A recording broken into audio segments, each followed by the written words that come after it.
বিয়েতে এত আনন্দের মাঝে ছেড়ে যাবার কষ্টটা শুধু একটা মেয়েই বুঝতে পারে। সত্যিই কি জীবন মেয়েদের!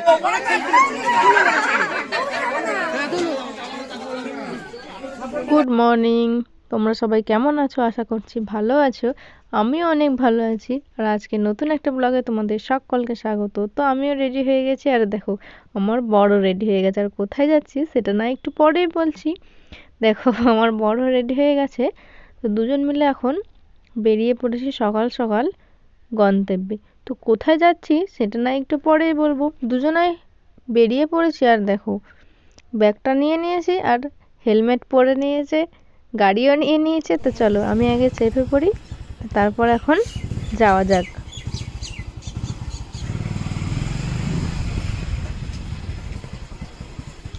আর আজকের ওয়েদারটাও খুব ভালো আছে, সকাল সকাল রোদও উঠে পড়েছে।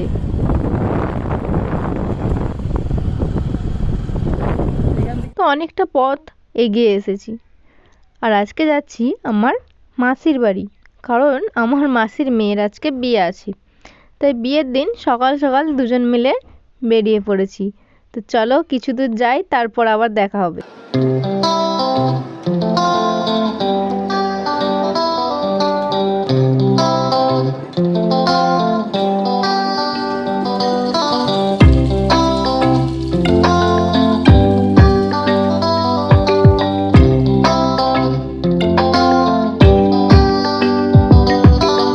আমার মামার বাড়ি আমাদের বাড়ি থেকে 3 ঘন্টা যেতে লাগে গাড়িতেই। তাই গাড়িতে বসে থেকে থেকে এতটাই বোর হয়ে যাচ্ছিলাম, তাই মাঝে মাঝে ক্যামেরাটা অন করে বসে থাকছিলাম।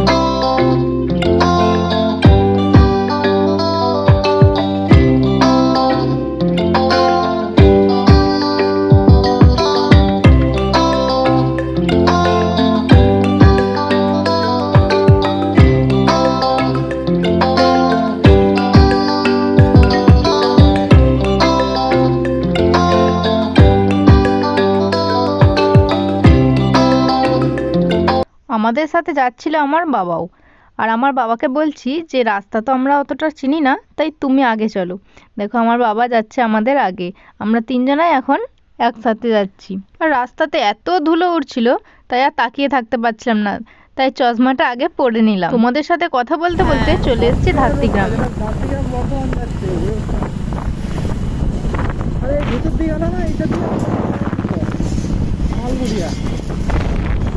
ভাত্তিকামার এটা কোনখানটা আমি বুঝতে পারছি না তো। ভাত্তিকামার মোড়টা পেরিয়ে চলে এসেছি।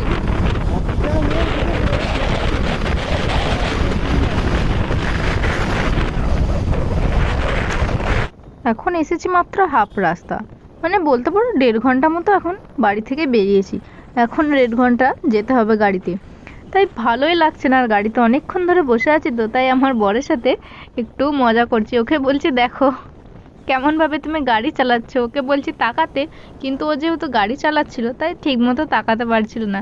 তাই ওর সাথে মজা করতে করতে দুজন মিলে এখন একসাথে যাচ্ছে আমার মামার বাড়ি। তো এখন বলতে বলতে চলে এসেছি আমাদের নান্দাই ব্রিজে। এটা হচ্ছে এখানকার নান্দাই ব্রিজ, সমুদ্রগড়ের আগে। আর এখান দিয়ে যতবারই গেছি, মামার বাড়ি, মাসির বাড়ি, এমনকি আমার দিদির বাড়িও সমুদ্রগড়ে, যখনই এখান দিয়ে গেছি না, তখন সত্যি এই ব্রিজটা দেখতে খুব ভালো লাগতো আমার। কারণ এই ব্রিজের নিচে দিয়ে দেখো নদীটা এত সুন্দর লাগে। নদীটার নাম কি আমি জানি না, তবে সত্যি এখানটা না দাঁড়াতে খুব ভালো লাগে। কিন্তু সেদিন যেহেতু আমাদের একটু তাড়া ছিল, তাই আর সেখানে দাঁড়ানো হয়ে ওঠেনি। জানো তো, যতবারই মামার বাড়ি আসতাম ততবার আমার মাকে বলতাম তুমি কেন এত দূরে বিয়ে করেছো। আর দেখো আমার বাবা আসছে পেছনে। তো আমরা এখন তিনজন মিলে একসাথেই যাচ্ছি মামার বাড়ি, কারণ আমার বাবার আগের দিন যাওয়ার কথা ছিল, কিন্তু আমি যাব বলে তাই আমার বাবা আমার সাথেই যাব বলল। তো এখন চলে এসেছি অনেক দূরই, আর 8 ঘন্টা মতো গেলেই চলে যাব আমার মামার বাড়ি। আর এদিকে না প্রচুর ইটের ভাটা আছে, আর রাস্তাগুলো তাই বড্ড খারাপ। রাস্তাগুলো বেশি দিন হয়নি, নতুন হয়েছে, কিন্তু তবুও দেখো রাস্তাগুলো প্রচণ্ড খারাপ হয়ে গেছে। আর সত্যিই দেখো বলতে বলতে চলে এসেছি, এটা হচ্ছে বাস স্টপেজ। তো এখান থেকে আর কিছু দূর নয়, মাত্র একটুখানি গেলেই চলে যাব আমার মামার বাড়ি। ও সরি সরি, মাসির বাড়ি। কারণ ওই যে বললাম মামার বাড়ি মাসির গ্রামে একই গ্রামে, তাই একই গ্রামে হওয়ায় এই মামার বাড়িটাই বেরিয়ে যায় মুখ দিয়ে। আর আজকে আমার মাসির মেয়েরও বিয়ে আছে, আর আমার একটা মামার ছেলেরও বিয়ে আছে, একই দিনে দুটো বিয়ে। তাহলে ভাবো তো কার বাড়িতে যাব। আর মনে হয় আমি সবাইকার লাস্টে যাচ্ছি, কারণ বাড়ি থেকে বেরিয়েছি তো অনেকক্ষণ আগে, কোন সকালে, কিন্তু যেতে যেতে আর রাস্তায় ছিল অনেক জ্যাম, তাই এত বেলা হয়ে গেছে। আরে দেখো আর একবার এসেছিল আমার বর, আমার বরকে বলছি চলো ওইদিকে, আর ও বলছে না না সোজা, তাই ওইদিকেই চলে যাচ্ছিল, বলছে এখান দিয়ে কোথা দিয়ে যাবো, আমি বলছি চলো না রাস্তা আছে। তাই আমার বাপিকে বলছি তুমি আগে চলো, নয়তো ও তো চিনতেই পারবে না, তাই উল্টো পাল্টা দিক দিয়ে নিয়ে চলে যাবে। তো দেখো এখন চলে এসেছি, তো চলো আগে মাসির বাড়ি যাব, আর মামার বাড়ি বলবো না, আজকে বলবো মাসির বাড়ি, কারণ আজকে প্রথমেই যাব মাসির বাড়ি। যেতে যেতে আমার মামার বাড়িটাই আগে পড়ে, তাই প্রথমে মামার বাড়ি যাওয়া হয়, কিন্তু আজকে যেহেতু মাসির মেয়ের বিয়ে তাই সবাই ওখানেই আছে, ওই যে ওইদিকের রাস্তাটা ওইখান দিয়ে যায় আমার মামার বাড়ি। তো মামার বাড়ি যাব, তার আগে মাসিদের সবার সাথে আগে দেখা করে নিই, তারপর যাব মামার বাড়ি। তো দেখো দেখতে দেখতে চলে এসেছি মাসির বাড়ি। তো আমার বর এখন গাড়িটা এখানে রেখে দিল, আর এখানে সবাই চলে এসছে, বলছি না শুধু আমি এসেছি সবাইকার লাস্টে জানো। তাই সবাই আমাকে বলছে কি দরকার ছিল আসার, কালকেই একবার বিয়ে মিটে গেলেই আসতে পারতে। দেখো আমার বোন, আমার দিদা, এগুলো আমার সবাই দিদা হয়, সবাই আমাকে বলছে ভালো আছিস জিজ্ঞাসা করছে। তো দেখো আমার দিদারা দেখেছে কত সুন্দর না, কত ভালো। দেখো আমি এসেছি বলে সবাই বাইরেই চলে এসছে আমার সাথে দেখা করতে। ওই দেখো আমার মামি, বলছি না আজকে মামার বাড়িতে কেউ নেই, আজকে সবাই এখানেই চলে এসছে। আর আমি জানো তো ব্যাগটা না এমন আটকে ছিলাম, বিয়ে বাড়ি যেহেতু এসেছি তাই জামা কাপড় আনবেন এটা তো হয় না, তাই একটা ব্যাগ নিয়ে এসেছি, এমন আটকে গেছে গাড়ির সাথে খুলতেই পারছি না। তো যা হোক খুলে ওটা নিয়ে চলো এখন যাই মাসির বাড়ি। তো এখন দেখো মাসির শাশুড়ি মানে আমার ঠাংমা হয় এটা, তো এখানে বসে আছে, তোকেও জিজ্ঞেস করলাম ওনাকে যে ভালো আছে কি, তো মাসি বলছে যা ওপরে চলে যা, তোর দিদি তোর বোন সবাই দেখা ওপরে আছে তোর জন্য অপেক্ষা করছে, আর সবাই খুব রেগে আছে। দেখো মামি বলছে চো চো তাড়াতাড়ি চো, সবাই রেগে আছে তোর জন্যে, তুই কত লেট করে এসছিস। সত্যি পৌঁছাতে পৌঁছাতে না অনেকটাই লেট হয়ে গেছিলো, আর গায়ে হলুদও আমার জন্যেই হয়নি, শুধুমাত্র আমার জন্য অপেক্ষা করছিল। তাই আর আমি চলে এসেছি যেহেতু, এবার সব একে একে পর্বগুলো শুরু হবে। তো দেখো আমার বাবা, আমার বর, ওরা এখন এখানে নিচেই বসুক, আর আমি এখন যাই ব্যাগ নিয়ে ওপরে। আর ব্যাগটা আমি নিয়ে যেতে পারছিলাম না, তো ভারী, তাই আমার বাবা আমাকে দিতে যাচ্ছে ব্যাগটা ওপরে। দেখো দেখো এই ঘরটায় আছে আমার বোনেরা, তাই আমি বোনকে ডাকছি, দেখো সারাই দিচ্ছে না, দেখো আমার দিদি আর আমার, সত্যি এ হচ্ছে আমার জীবনই বলতে পারো একরকম, আমার দিদির মেয়ে, খুব ভালোবাসি ওকে, ও দেখে তো খুব আনন্দ হয়েছে। আর আমার দিদি বলছে যা যা তুই চলে যা। আর তোমরা সবাই বলো তো যে আমার বোনকে মানে আমার থেকে ছোট আমার বোনকে কেমন লাগছে, খুব সুন্দর লাগছে দেখো আজকে।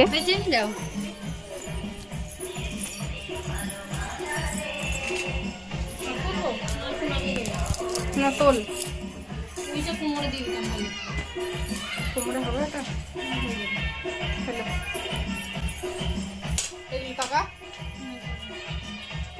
টাকা বিয়ে রে ওরে ভাল লাগছে।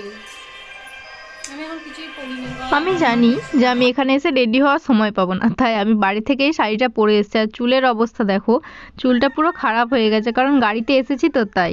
আরে দেখো আমার বোনকেও খুব সুন্দর লাগছে। তারপর আমরা চলেছিলাম খেতে, কারণ সকালবেলা বেরিয়েছিলাম বাড়ি থেকে, কিছুই খাওয়া হয়নি, তো বলতে পারো সকালের খাবারটা। আর আমার বোনকে বলছি মুখ দেখা, বলছে মুখ দেখাবো না। তো খাওয়া দাওয়া কমপ্লিট করার পরে এখন যাচ্ছি মামার বাড়ি, কারণ মাসির বাড়িতে তো অনেক লোকজন আসবে, তাই গাড়িগুলো রাখার জায়গা নেই, তাই আমার বাপি আর আমার বর আর আমি আর আমার মামি চারজন মিলে যাচ্ছে এখন মামার বাড়িতে গাড়িটা রাখতে। আর দেখো এটা হচ্ছে কালী মন্দির, এখানে আমার মামার বাড়ির কালী পুজো হয়। আর দেখো আমার মামি যাচ্ছে আমাদের সাথে, কারণ বাড়িতে কেউ ছিল না তাই চাবি দিয়ে গেছিলো, তাই চাবি নিয়ে এখন একসাথে যাচ্ছি।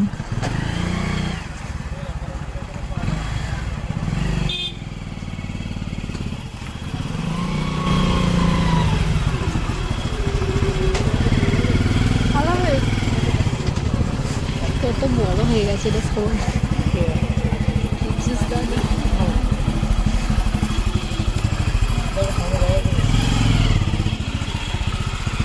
চলে এসেছি মামার বাড়ি। তো মামার বাড়িতে এখন আমার বড় দেখো আমার বাপি আগেই চলে এসছে, দিয়ে গাড়িটাকে রেখে দিয়েছে আমার বাবা, আর আমার বড় এখানে গাড়িটা রেখে দিচ্ছে। তো চলো গাড়িটা রেখে দিয়ে আবার যাব মাসির বাড়িতে। আর ও দেখো আমার দাদু, আমার দাদু আজকে যায়নি, যাবে একটু পরে। হ্যাঁ ভালো আছো? ভালো আছো? ভালো নয়, শরীর খারাপ?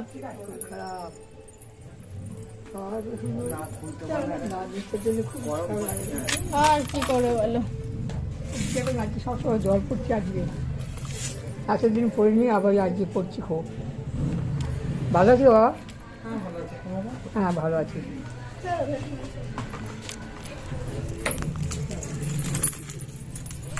তো এখানে বেশিক্ষণ বসবো না, গাড়ি রাখা হয়ে গেছে, হেলমেটটা রেখে এবার চলো যাবো মাসির বাড়ি।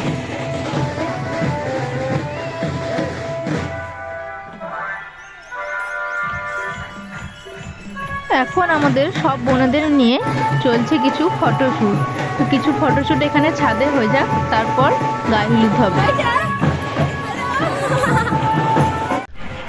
এখানে আমার দাদা, বৌদি আর দাদার শালি, ওরা তিনজন মিলে প্যাকেট করছিল, কারণ বরযাত্রীর লোক আসবে, ওদেরকে মিষ্টি দেবে, তাই প্যাকেটগুলো সাজিয়েছিল, তাই আমি ওদের একটু হেল্প করে দিচ্ছিলাম। তো এখন গায়ে হলুদের জন্য নিচে ডাকছে, তো চলো নিচে যাই।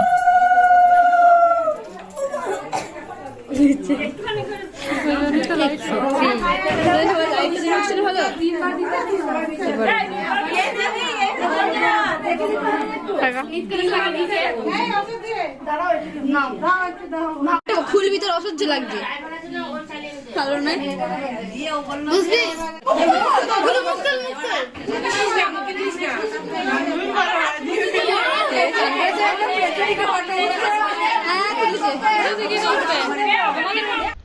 ফটোশ্যুটের জন্য গায়ে হলুদে কি তত্ত্ব এসেছে সেটা আর দেখা হয়নি, তাই গায়ে হলুদ শেষ করে চলে এসেছি তত্ত্ব দেখতে। তো এখন আগে খাওয়া দাওয়া করে নিই, কারণ বেলা তো অনেক হয়ে গেছে, তারপর আবার বিকেলে যাবে জল সইতে। তো এখন দেখো কিছু বিধি নিয়ম আছে, সেগুলো পূরণ করছে।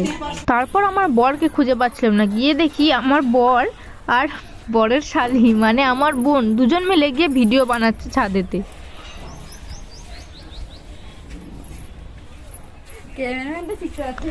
বিকেল হয়ে গেছে আর এবার জল সইতে যাওয়ার পালা, কারণ রাতে বিয়ে আছে, এসে আবার সাজার জন্য অনেক তো টাইম লাগবে, তাই সকাল সকালই সবাই বেরিয়ে পড়ছে জল সইতে যাওয়ার জন্যে। সবাই রেডি হয়ে গেছে। দেখো মামি শুধুমাত্র যাবে না আমার দিদি, কারণ আমার দিদির শরীরটা একটু খারাপ, তাই আমার দিদি আর জল সইতে যাবে না, কারণ অনেকটা দূরে হেঁটে হেঁটে যেতে হয়। তো দেখো আমার বোন সবাই রেডি হয়ে গেছে। আমার মা যাবে না, কারণ আমার মায়ের না পায়ে লেগেছে একটু, তাই আমার মা আর হাঁটতে পারছে না। দুটো বোনকে দেখলে তো, ছোট বোনটাও আমার রেডি হয়ে গেছে আর আমিও রেডি হয়ে গেছি। তো চলো এখন যাওয়া যাক।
জল সয়ে এসে ঝটপট রেডি হয়ে গেছি, আর আমার বেচারি বোনকে দেখো, খুব খিদে পেয়েছে বেচারি।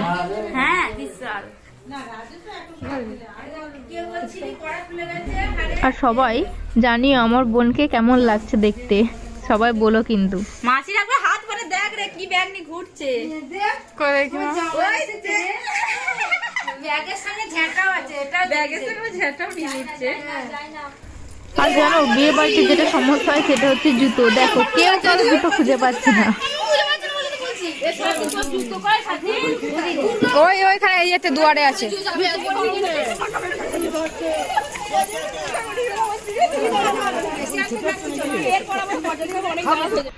বিয়েতে বসার সময় হয়ে গেছে, তাই আমার বর আর আমার জামাইবাবুরা মিলে এখন মেয়েকে মানে বিয়ের কনের পিঁড়ি ধরবে। তো দেখো এখন সবাই মিলে ওকে উঠিয়ে নিয়েছে। আমার বোন তো খুব ভয় পাচ্ছিল, বলছিল জামাইবাবু আমাকে ফেলে দিও না। তাই ওকে সবাই খুব মজা করছে আর পান পাতাটা ওর চোখের সামনে দিয়ে দিল। তো চলো ওকে সবাই মিলে এখন ওর বরের কাছে নিয়ে যাই।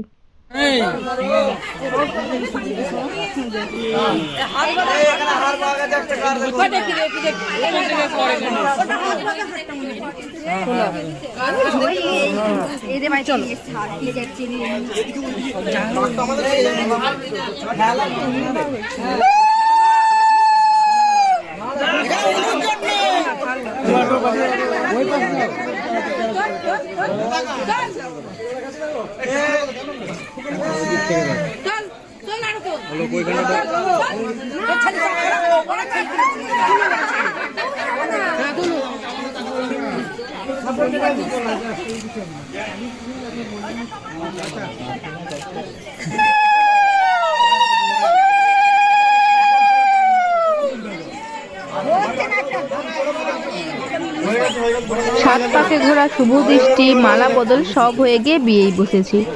আর এদিকে দেখো আমার দিদি, আমার বোনঝি, আমার মামি, আমার মামা সব বসে বসে সবাই বিয়ে দেখছে। আর আমি আমার মাকে খুঁজে বেড়াচ্ছিলাম, কে জানে কোথায় গেছে। তো মাকে খুঁজতে খুঁজতে এদিকে দেখো ওদের বিয়েও সম্পূর্ণ হয়ে গেল। তো তোমরা সবাই ওদেরকে আশীর্বাদ করো, ওরা যেন সারা জীবন ভালোভাবে সংসার করতে পারে।